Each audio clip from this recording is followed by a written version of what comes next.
Hey, welcome to the Dwayne and Jennifer Podcast. Come on now. Anything you guys notice different about me? I'm sporting a new pair of glasses. You like them? Some say he looks like Elliot Gould. Not with these ones. From Oceans. Why with Those these are ones? a little smaller than the ones other ones you have. I've taken to buying glasses on Zenny. the internet, i.e., they come from China. Pretty sure they're getting made in China. Watch out, tariffs. You can't quite picture them. Right, when you try them on Yeah, online. and they've got this neat little thing. You take you actually take a picture of yourself, or video actually, and they kind of sit on your face. And I was thinking, no, these look okay. And I actually looked and compared them with the other pair I had. But when I got them, they were massive. Yeah. Like, I did a FaceTime with my son-in-law, and he looks at me, and the first thing he does, laughs out loud. Anyway, so you're looking good there. So I got a second pair. Yeah, so there's big change in our lives, massive change actually, and so we're going to be talking about it probably in the next podcast. We're going to actually be sharing a little bit what's going on with us, but it's huge change for us, and so just be watching for that. On this episode, we talked with Ron Cantor just about what the Lord is doing in the church and what it means to be a voice for the voiceless. And I really loved Ron's insight, his perspective, I think he's super clear. He's super clear, and it was just great to hear from him. So I think you'll like it.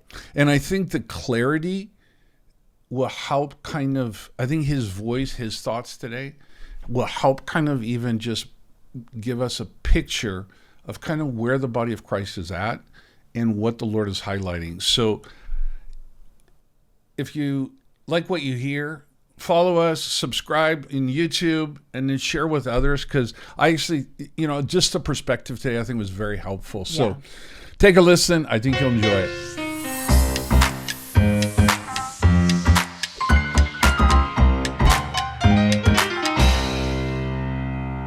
Hey, Ron, let us begin, man. It's great to have you. Thank you for jumping on with us. It is my pleasure. Great to be with you guys. Yeah, absolutely. You're actually recording from Israel.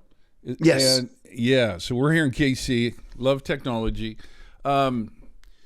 Just take a little bit of time and introduce yourself. I want people to kind of get to know you a little bit. Actually, why are you living in Israel? Give us a little bit of your history.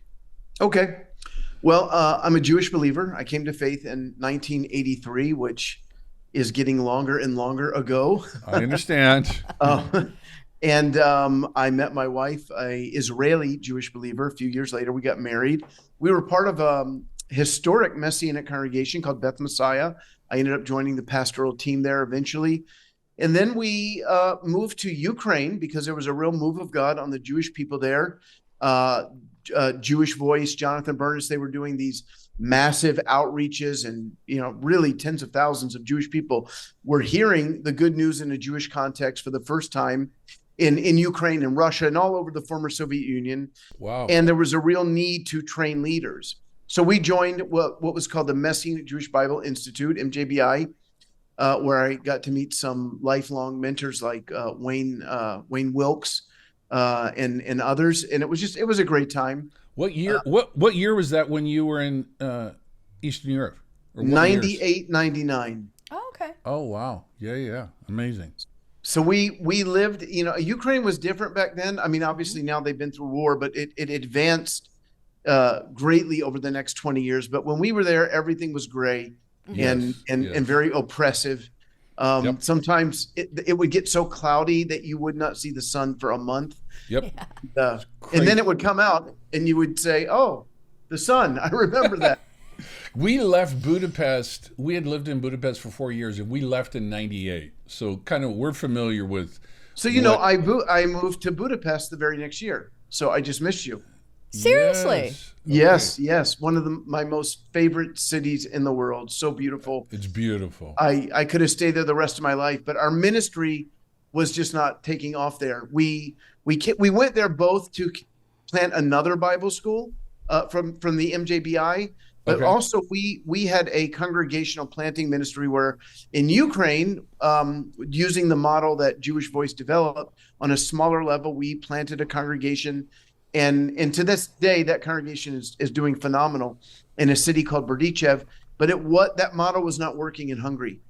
And as much as we loved Budapest, we lived on the Buda side, on the hill right near the American Club. I don't know if you probably went there once or twice. Yeah, I watched the Super Bowl there for sure. I watched college football there. We'd go. We literally lived next to it, so we'd go over there for pizza, and those were great times. Where did your kids go to school when you were there?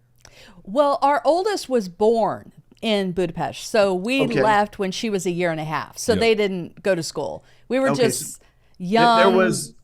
There was a school called Greater Grace that our kids went to, which was higher up on the mountain. For those who don't know, Budapest is actually two cities. It's Pest, which is flat, and Buda, which is in the mountains. And we lived up on, I think it was called God's Mountain. I can't remember how to say it in Hungarian, but Istven Utca, I think. Yeah. Anybody out there speaks Hungarian, they're probably But Utca means street. So right, Utca is street. Yeah, I can't remember. Yeah, that's awesome. Yes. We lived on the Pest side, right across from Prostitute Park, basically. But we lived kind of right in downtown Pest. Yeah. Right in the city center Pest. And that's a lot of fun. I mean, that whole area, by the time we moved there a couple years later, all the big name stores were there. It was like being on Fifth Avenue, and you have these historic bridges going across the river. Yeah. And so beautiful. So we lived there, and we weren't there long before I ended up going to Brownsville in Pensacola. There was a revival that you probably remember lasted for about 5 or 6 years. Yep. And we came in towards the end of that revival, teaching on Jewish roots and leadership and other stuff. And without going too much into that, it ended in a very hurtful split. We ended up staying with the Bible school. Everybody else left. All the other faculty and had left, and so from there we ended up getting ready to. We knew that our trajectory was here in Israel. We just didn't know when that was. Okay. But about a semester after the split, we knew that our life was probably not going to be in Pensacola the rest of our lives, and although the beaches are beautiful. And we began to make plans to move to Israel. So we arrived here in 2003. We lived in the Tel Aviv area up until really just before the October 7th war. And we had just moved south a few months before to take care of my mother-in-law. And now I'm literally 10 minutes from the border of northern Gaza. Wow. So I can open up my window here and hear war, which if you had told me that like before I moved here, I probably would not have.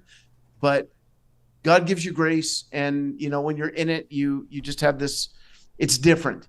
Yeah. But in Virginia, growing up in Virginia, I could never, hear bombs going off 10 miles away. So it is definitely different. And so, quick question: how old were your children when you moved to Israel? They were 9, 11, and 14. Okay.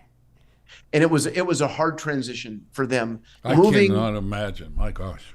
Yeah, because we didn't move here. See, when we went to Budapest and we went to Ukraine, those were like really long vacations, When we moved to Israel, we transplanted our entire lives for the rest of our lives into a completely new culture, new language, new school system, new friends, new everything.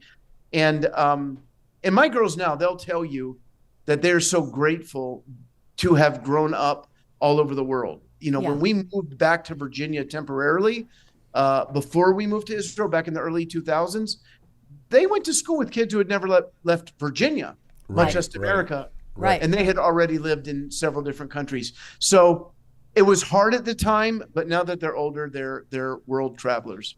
And so you have 3 kids? 3 daughters, yeah. 3 daughters.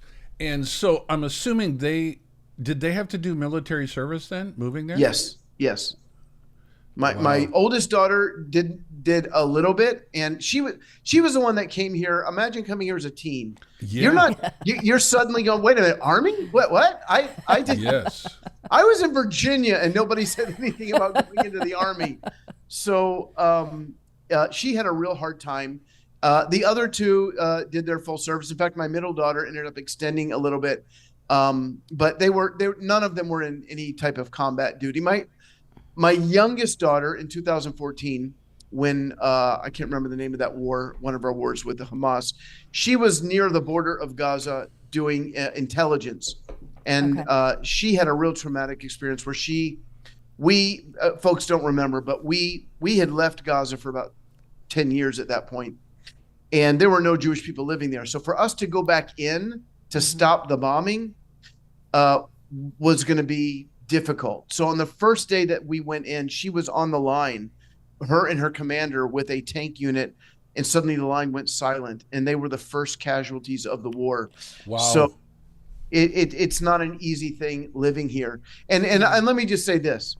I love Israel. I am a Zionist. I believe that God restored this country, but my heart breaks for what the people in Gaza are going through right now. Nobody wins. Hamas is a terrorist organization that is a dictatorship. Yeah. The average person in Gaza, if they were allowed to, just wants to work, make a living, support their family. There's all different levels of radicality. Right. And the fact is, if they were exposed to the rest of the world, we'd see anti-Semitism come down. And as I say that, I think of our college campuses in the U.S. where they are exposed to the rest of the world, and now we're seeing it rise up. In fact, a Jewish American and an Israeli, both believers in Yeshua, were killed last week near the Israeli embassy. Yeah, it's crazy. Really heartbreaking. I believe actually the young lady was from Kansas City. She was. Yeah. She was from Kansas. I don't know where in Kansas. Yeah, I thought I saw that. That's intense. So your kids are bilingual? Yes. Isn't that amazing? It's beautiful. It is amazing. The best thing about being bilingual is that when you travel, you can say whatever you want to each other. Yeah, totally. You can talk about other people. Yeah. Yeah, we have some of that in our family. It's awesome. My wife and I were in Thailand, and in Thailand is probably the number one destination for Israelis. So we're speaking in Hebrew, but then we realize everyone understands us because there's so many Israeli tourists. But for the most part, we can have like this secret language wherever we go. So have you, I know that it's a little off topic, but I'm just curious. Have you or your children read the book Third Culture Kids? No, but it sounds like something they should read. Oh my goodness. It can, I mean, I don't know where they're at in their struggle and embracing all that they've been through, but for my daughter, Chloe in particular, it helped articulate things that she couldn't articulate yet. Wow. And it just gives an understanding of what it is to live globally and the struggles and the benefits. And it's really good. There's podcasts about it and then a book. And so Third Culture Kids, it might be worth just a read because it's fascinating. Really fascinating. I'll pick it up for him. Yeah, it'll be good. Well, let's get into a little bit of the meat of why Jennifer and I want to interview you. Because we'll ask some kind of introductory questions even, but there's a couple of specific questions I want to ask you that I think will give a lot of people some understanding and perhaps some help. But what did you think when you first heard that there could be a possible scandal with Mike Bickle? And because you had a little history with him, and so how did you first respond? Yeah, I wouldn't say I had a lot of history with him. I would say that I very much looked up to Mike from afar. I first communicated with him. Well, I sat at a table with him and two other people about 30 years ago, but he wouldn't have remembered that. I barely remember it. But in about, I'm guessing 8 years ago, 7 years ago, I'd written something called "I'm Looking for the Fourth Temple," which is out of Ezekiel 47, the temple that will be built after the Lord comes, where the water will come forth out of Jerusalem and make the Dead Sea come alive. And so that there was a lot of controversy about the third temple and should believers be involved. And I said, well, I'm looking for the fourth temple. And I wrote a blog and I get an email from Mike Bickle saying, Ron Cantor, you and I are the only two people in the world that are talking about the fourth temple. And I was stunned. I was like, Mike Bickle knows my name? He knows who I am? Wow, so I wrote him back kind of stunned. I'm like, wait, you read what I write? And I won't tell you what he said, but he said some very nice things after that. And I was on the hook. I mean, he was my man. In fact, I used to tell people that with all the craziness in the charismatic movement, everything we went through in 2000 with the false COVID prophecies, the false election prophecies, I used to say Mike Bickle he's my North Star. Yep. He's a guy that now again, understand, I know that if you don't work with somebody, if you don't live with somebody, if you don't do daily ministry with somebody, you don't know them. Right. 100%. You know, Mike and I, we did some things on God TV together, some prayer events together. He would be in Kansas City at the House of Prayer, and we'd be in Jerusalem. And of course, 2023, the incredible prayer effort, which we got behind. But that is not knowing somebody. You know, the people that I work with and have worked with for decades, they know me and I know them. They know my weaknesses. When I'm preaching, when I'm up doing the thing that God has created me to do, people don't know me the way my wife knows me or my kids know me because they travel with me. Yeah. They've seen me be rude. They've seen me not be humble. They know the real me, and certainly the people that you work with. So I remember that somebody said something to me a few months before it all came out, and they were trying to say, you don't know Mike like you probably think you do. Mm-hmm. And I didn't want to get into it, that person. I could see that they were upset about something, and I just left it at that. Well, I think it was October 27th. So it was 2-3 weeks after the war started here in Israel. And I was walking around in Israel. If you ever visit here, everybody lives in apartments for the most part, and they're all clustered together.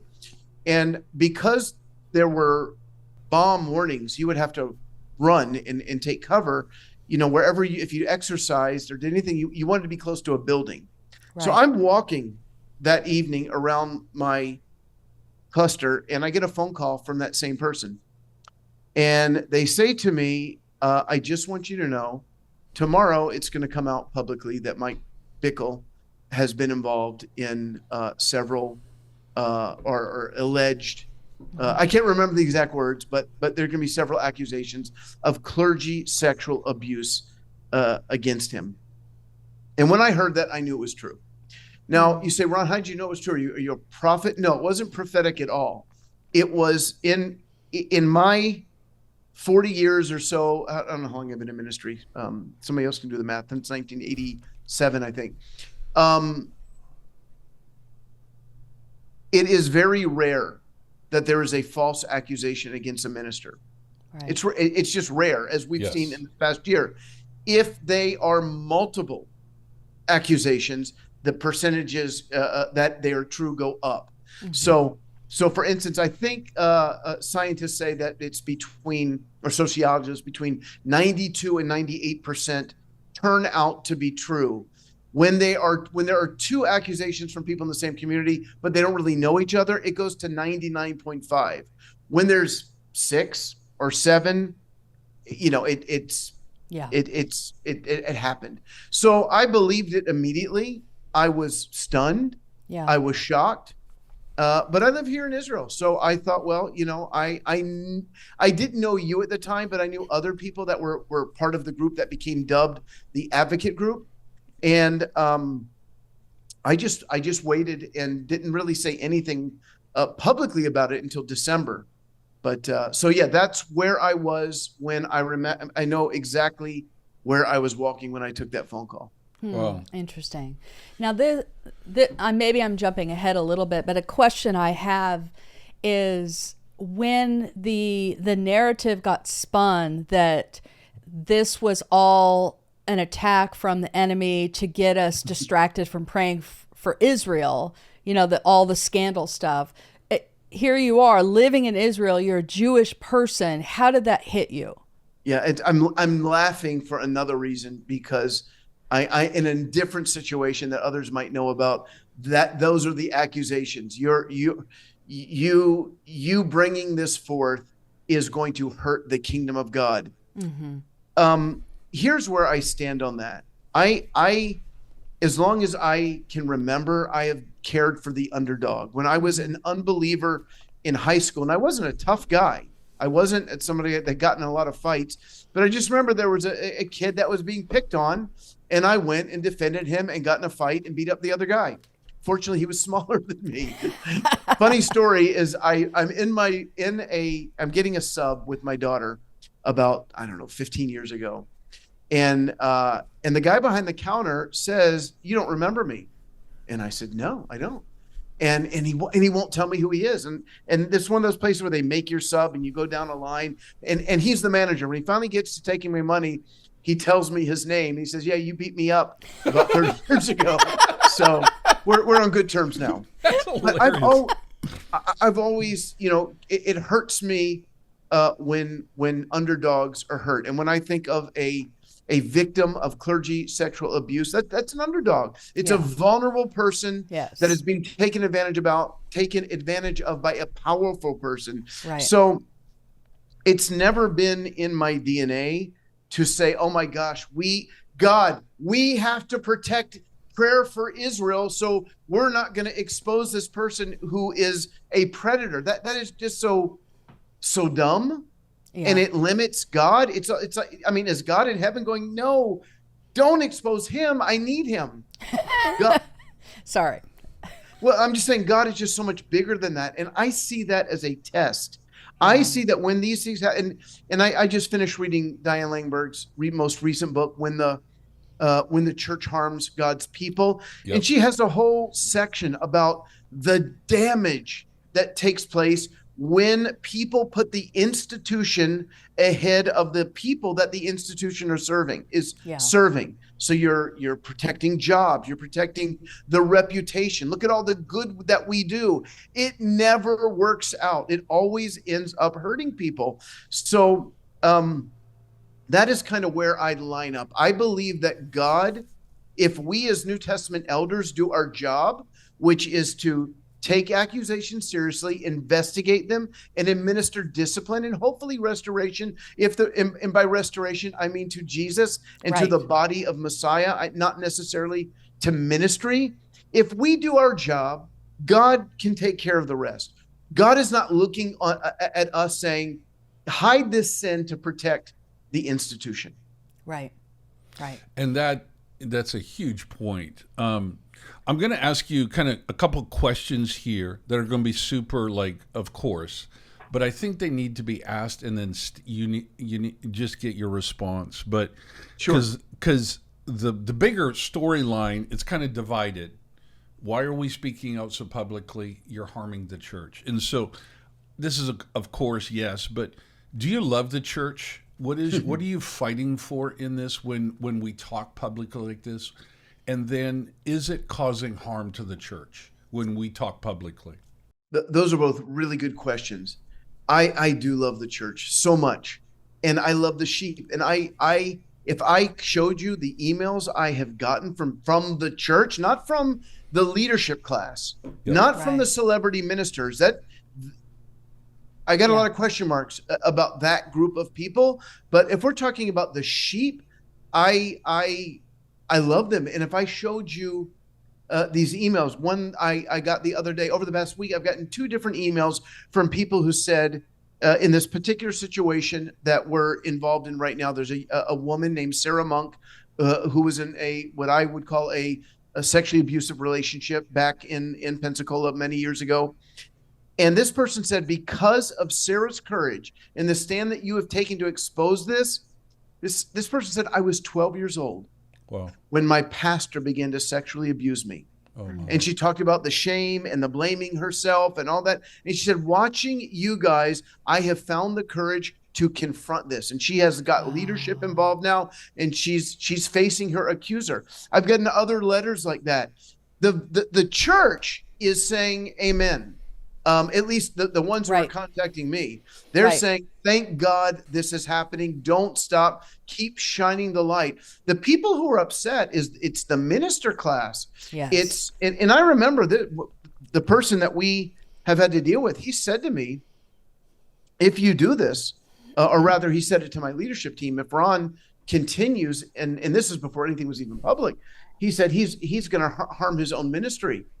This could affect his future ministry. I wrote him privately and I said, ministry's not an idol to me. I'm not in this to protect. I do love ministering. I love teaching the word. I love doing podcasts.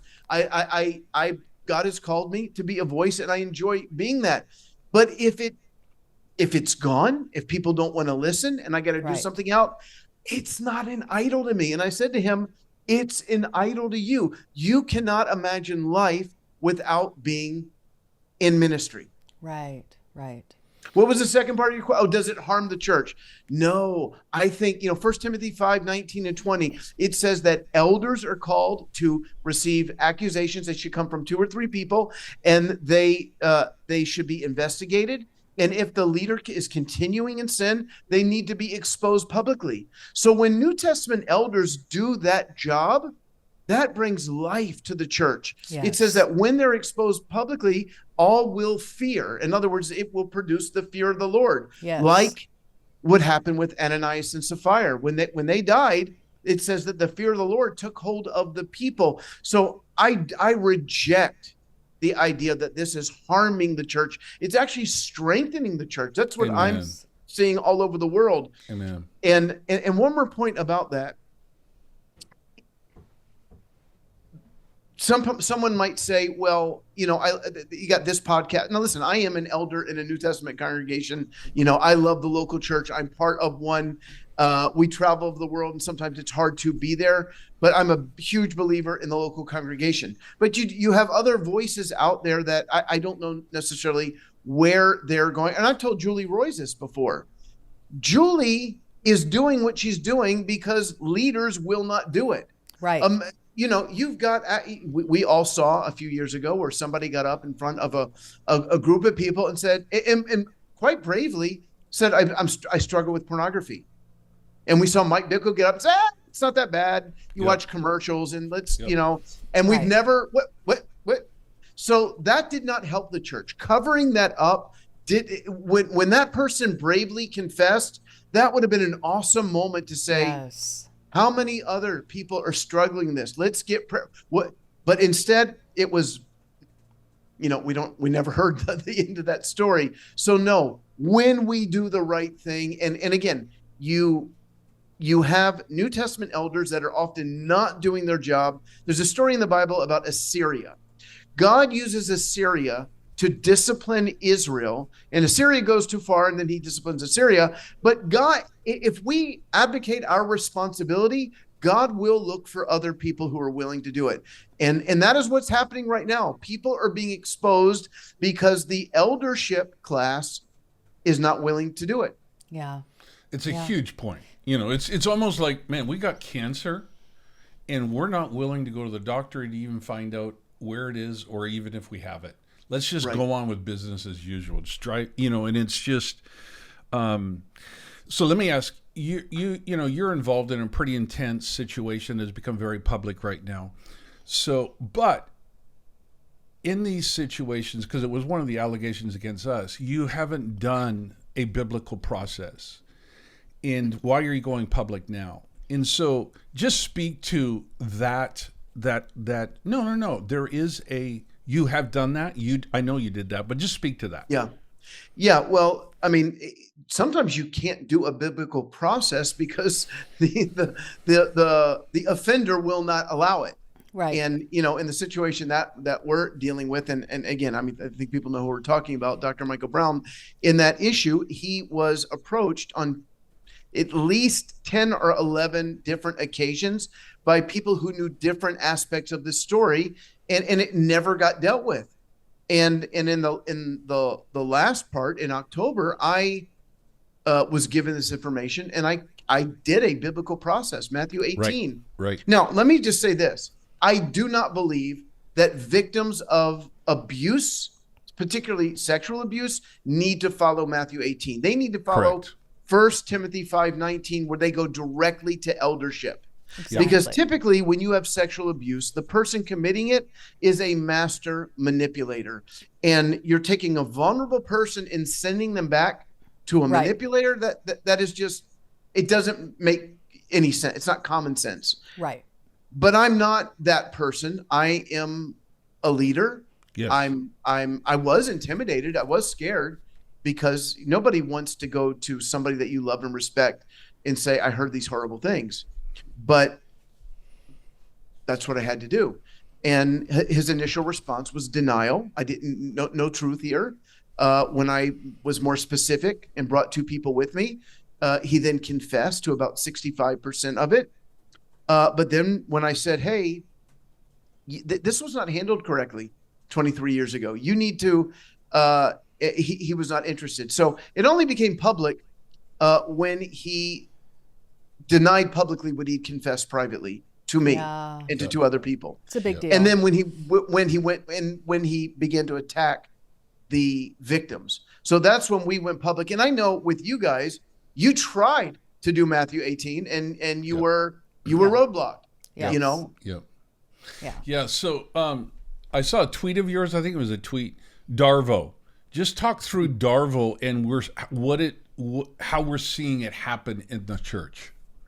So yeah, Darvo. Darvo is a term that honestly, before this whole Mike Bickle thing, I would not have been able to tell you what that was.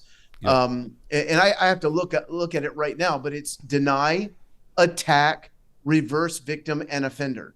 And that's what's happening in this situation. If anybody saw the 3.5-hour Heather Schott interview, that was classic Darvo, denying a lot of what happened, then turning it around, which I will call attack, on me. Let's make it a personal issue between two people who are fighting, and like, no, this isn't personal. This is biblical. This is a biblical process going on here that you're circumventing. And then, reverse victim and offender. So now you don't know what we've been through. You don't know how hard it is. And we just today released a letter from the daughter of one of his victims who is now deceased. And she said, the reason you went through that for these 6-7 months, where it was stressful, where it was hard, where you were weeping, is because of what you did 23 years. In other words, there is a sowing and reaping here. Don't blame other people that you're hurting right now because you didn't deal with this correctly. So, but that is, by the end of the 3.5-hour video, you have people going, oh my goodness, that poor fellow, what he's gone through. And then you're looking at the victims. And in this situation, I don't know where this fits into Darvo, but you're saying the victims were manipulated by other people who came to them. And I would call it gaslighting, because you're saying to a woman in her 40s, you are not bright enough to come to your own conclusions about what happened to you. You needed people to tell you how bad it was. In fact, Mike's spokesman came out a few weeks ago and said Ron Cantor, that would be me, Ron Cantor convinced her that this was 10 times worse than it really was. Which is not based on any actual evidence. It's an opinion, I guess. But the fact of the matter is that when I met this woman, Sarah, for the first time, she had already given her story to the Roy's Report. It had already been written in large part. All I did was listen. Right. And what I noticed throughout her testimony, which was horrible, the spiritual abuse, the what I would call sexual abuse, from a member of the clergy, from a spiritual authority. She kept saying, I can't believe I went along with it. I feel so ashamed. I feel so guilty. So yes, I said, hey, Sarah, you were groomed.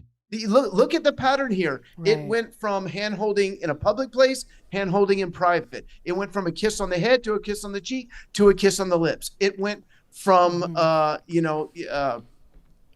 it started escalating, smacking her on the butt, and then meeting her alone in private places, sitting in a car in a grocery store parking lot and talking regularly in the evenings. And I don't know where it would have gone if she hadn't stopped it. So she's now at the point, through therapy, thank God, where she understands that she was a vulnerable 20-year-old coming from a very difficult home life. And, she was taken advantage of. So it's, I think the spokesman for Michael Brown kind of said, we've concluded, and you can correct me if I'm wrong, but it was inappropriate. Yeah. And so one of the issues that's coming to light, and we're getting some definition, but it truly seems like the old guard, that's the term that's been out there.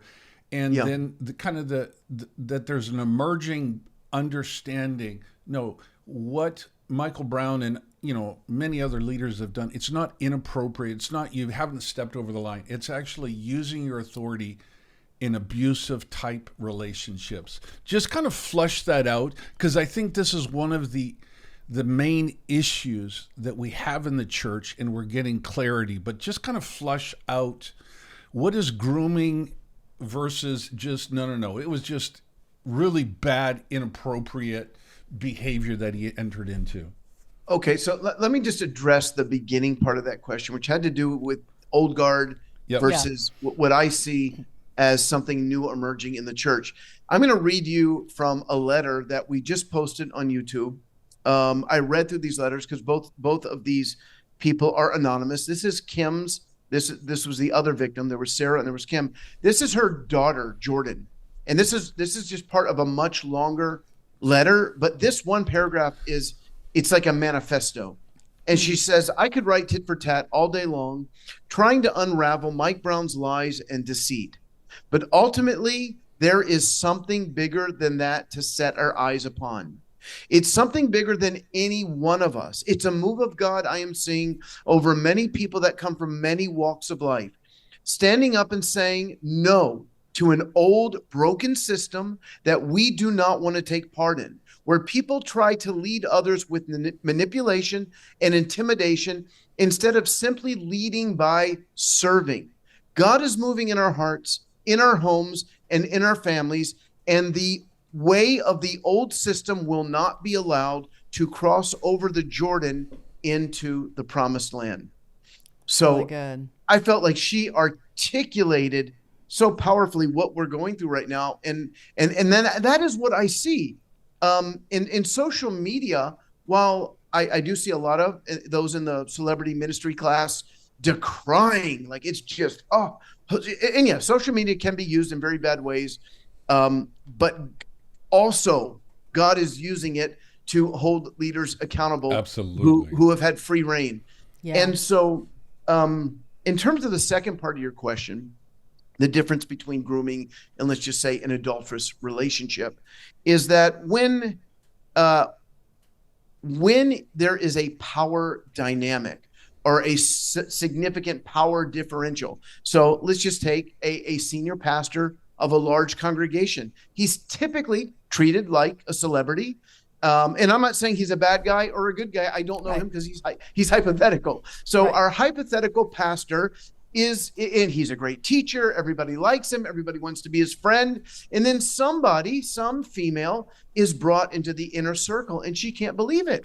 He's texting with me. I can't believe it. And he, like in the case of Todd Bentley, who I would call him infamous, but was part of a revival back in the late O's.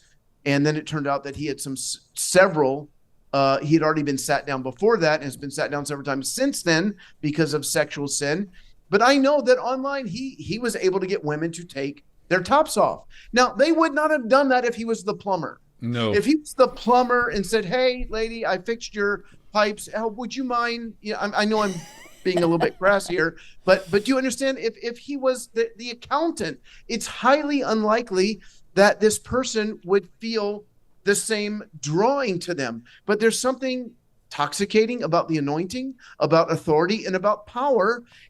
And, there's a great, I can't read it right here, but in Redeeming Power, another book by Diane Laneberg, she talks about, she's lecturing a group of pastors, and she says, pastor, if a woman walks into your office and takes off all of her clothes and says, do what you will, she has shown you something about her. Mm-hmm. But what you do next is going to show us something about you. Yes. And we have to understand that the power that we have as leaders, it doesn't matter what we look like. It's authority and it's power. And yes, somebody hurting, broken, and vulnerable may be attracted to that. It's up to us to put up the proper boundaries. Right. But even beyond that, you have predator pastors because the church, sadly, has become a safe place for predators. Why? Yes. Because we trust people. Yes. We are told, love your pastor, bless your pastor, trust him. And by the way, we should. I mean, if anybody should be trusted, it should be a pastor. But if somebody has bad intentions, they can use that automatic trust with vulnerable people to bring them along. And what happens is you push the envelope little by little. So what starts with texting, in one situation with a pastor, one of his assistants said to me, he would send me an email and I would respond normally, but then he would send me, what are you doing? Nothing. How's your day? And it would go on back and forth, 25 responses to the point where she's thinking this is really inappropriate. So, I know of stories where, again, they're all different levels. There may be a pure-hearted pastor who suddenly finds himself attracted to someone and then becomes a groomer. Says, I want this so bad. I am, and I can't imagine not having it. So I'm going to give into these impulses. And you don't need to be an expert to be a groomer. It's a very natural tendency to somebody who sees prey and wants it. But then there are others where it is more sociopathic, if you will, where it is just who they are and who they've always been. And they look for people that are, I love National Geographic. And when I get bored, when I am overworked, I will leave the studio and walk outside and I'll just watch, National Geographic. And the predator does not go after predators don't go after lions. They don't go after elephants. Right. They go after gazelle. They go after sheep. And then within that group, they look for the one that can't keep up. Yep. So that is typically, and listen, if you have been abused, that is not to mean that you don't have value, that you are weak or vulnerable. It simply means that during a time in your life, that person recognized that they could manipulate you. Every one of us is made in the image of God and equally loved by God, whether we're strong, weak, vulnerable, or powerful. God loves each and every one of us. But to those who are in leadership, who are powerful, you have a responsibility to control those impulses.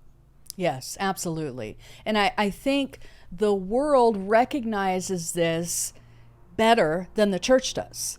We don't tolerate it in doctors. We don't tolerate it in counselors. We don't tolerate it in teachers.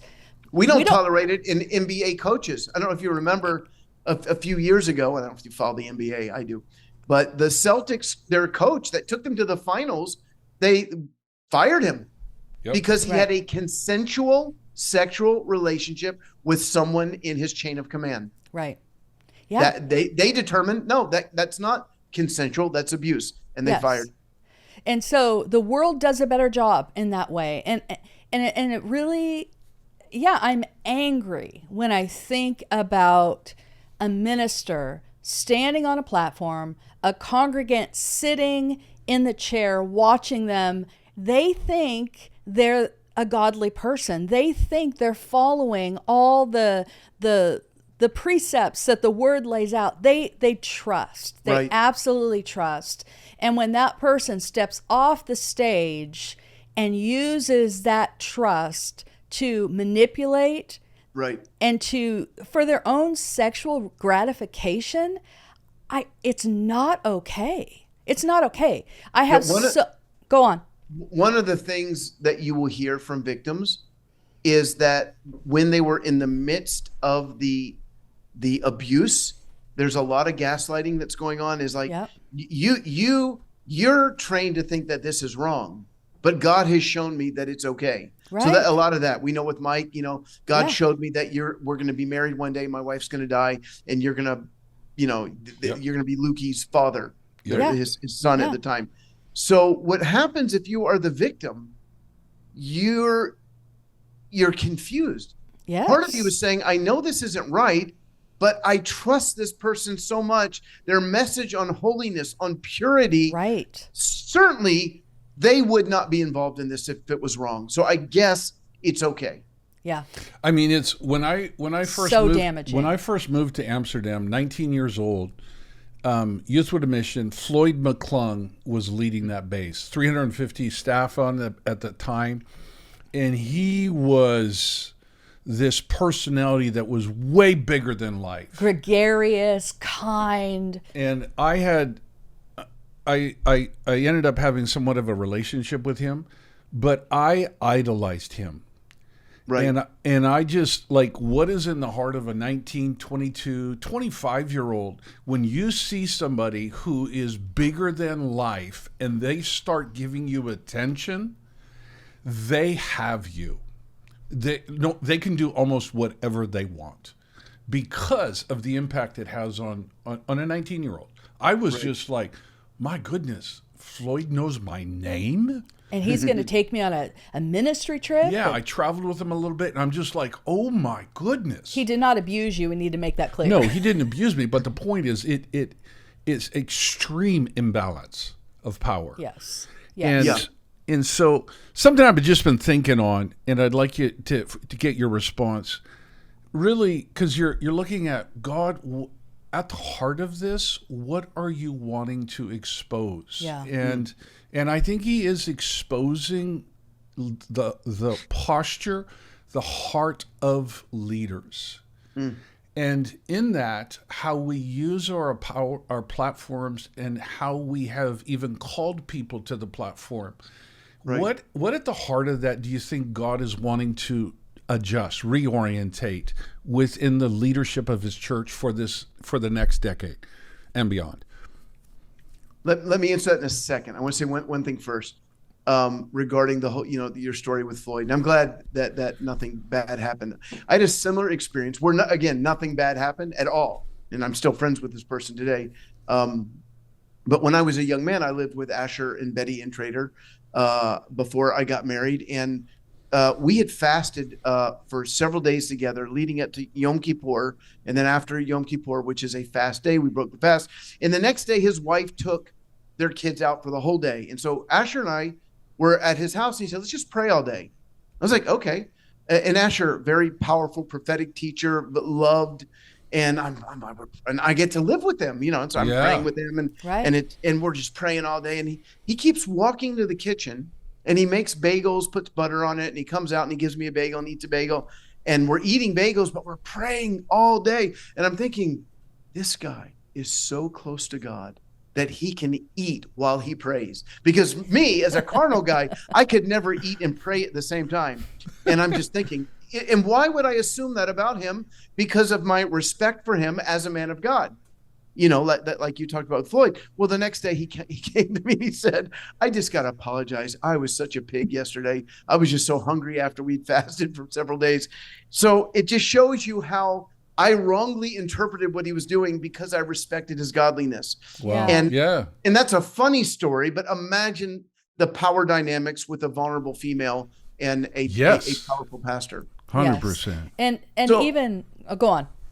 I was just going to answer Dwayne's question. What is God saying? I can only tell you what I think he's saying. I think he is exposing.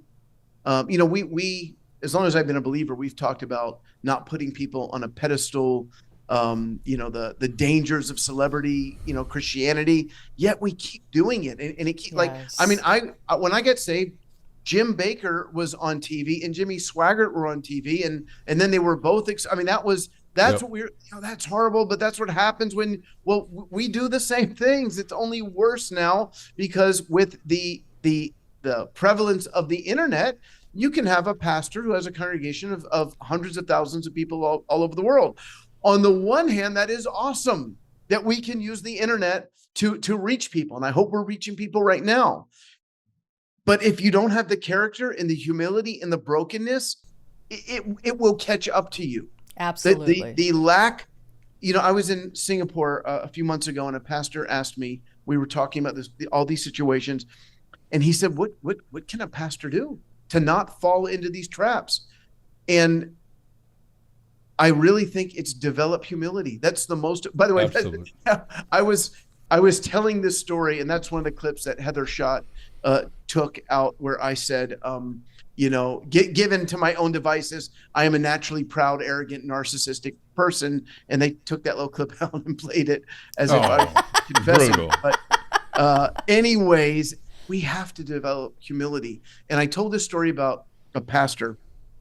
And that's what God is exposing, is the lack of humility and the love of self, which again, Heather, if you want to repeat this, I am guilty of that. I have a problem with pride. It's a real thing in my life. And so that's why I have to go to the cross every day. And I have to examine my motives every day. Why am I doing this podcast? Why do I do other things? And it's hard when you're called to speak, because sometimes God is telling you not to speak. Francis Chan said, every time I get up in front of people, a big crowd, I feel like I'm drinking a little bit of poison. So on the one hand, you're delivering an important message, but it has the potential of destroying you. So it's a scary thing to be in leadership. But I told this story where I was part of a drama group back when I was in Bible school, and we would go to different local churches up in the New England area and minister. And during our I think it was the prayer time after the drama, this kid just did not look well. And suddenly he just threw up everywhere. And it was really gross. And we all went down to eat pizza, and I had left my Bible upstairs. So I'm going upstairs to get my Bible, and there's somebody cleaning up the vomit on the floor. And it's the senior pastor. And that, I have never forgotten that story, because that's what it means to be a pastor. It's to serve. It's not to say, hey, somebody get a mop, let's get this clean. No, it's like, hey, you guys go eat pizza. I'll take care of this. And I can't tell you that pastor's name. I don't know where he is today, but that word picture impacted the rest of my life. And so I think God is calling us to deeper formation, deeper to a place of coming to a deeper experience with Jesus, where we really want to be like him. Andrew Murray, and I'll stop after this. Andrew Murray said that the greatest character quality in Jesus was his humility, coming from heaven to earth, putting on one of these human bodies, being ridiculed, spit upon, beat up, ultimately murdered. His humility. And he says, if that's true, then we as believers, the humility needs to be the thing that we're after. If we can get humility, then everything else is easy. But it's really hard to develop humility. It has to be a proactive, intentional decision every single day. Yes, it does. So that's what I think God is speaking to us. Especially for leaders, when you're constantly hearing how amazing you are, how you've impacted someone's life, your teaching is the best they've ever heard. I mean, the list goes on of all the accolades that you receive when you are in leadership. And you have to recognize it takes intentionality to choose and form humility in your life. And it's hard work. One of the things that I remind myself of daily is that my ability to communicate is a gift that God gave me. I didn't develop it. I didn't take a course. It's just who I am. Yeah. If I'm good at it, it was free. I don't get credit for it. Right. God is not going, Ron, you were on fire today. He's not impressed by the gift that he gave me. Yeah. It's his gift that he gave me. Amen. If God is impressed at anything in the sheep, it's our character development. Yeah. It's going to the cross. It's self-denial. Yes. It's choosing to look like Jesus on the inside. Those are the things that move the heart of God. So I always remind people that unless you live with me, you don't know me. Right. And if you lived with me, you would think less of me, for sure. I'm not a horrible human being. I don't think so. But you're seeing me at my best. Come and see my bathroom or something like that. Right. No, that's good. It's an excellent perspective. I think we can kind of look to wind this down a little bit, but I know that you've spoken up, and you've actually, I just want to say I'm grateful for anybody who spoke up and just helped shine some light on what took place and with the IHOP situation. And I was so grateful because we had some other voices come up, and I think the pressure from different angles was so helpful, yet I'm going to say also incredibly needful. But what have you lost in this? Because I know you've lost, and would you do this again? But it's come at a cost, and I'm not trying. Yeah, just speak to that. Let me tell you first what I've gained. Come on, church. I've gained community with people that I don't really know that well from all over the world. The encouragement that we have received when I left or stayed at Brownsville, and most of the students left, I lost a community that I assumed I would never be reconnected to. And in this, over the past 7 months, and again, I know how people will cut and paste things that I say. They have to live with that. And I can see how they could cut this paste, say I had I never dreamed of such a thing. But as we began to speak out, I was suddenly reconnected to that community. And that has been life to me. Such precious people. And part of the beauty of it is that when they were students, they were 18, 19, 20, very impressionable. They didn't yet have adult brains. Right. And now many of them are in their 40s, and they're looking back and saying, you know what?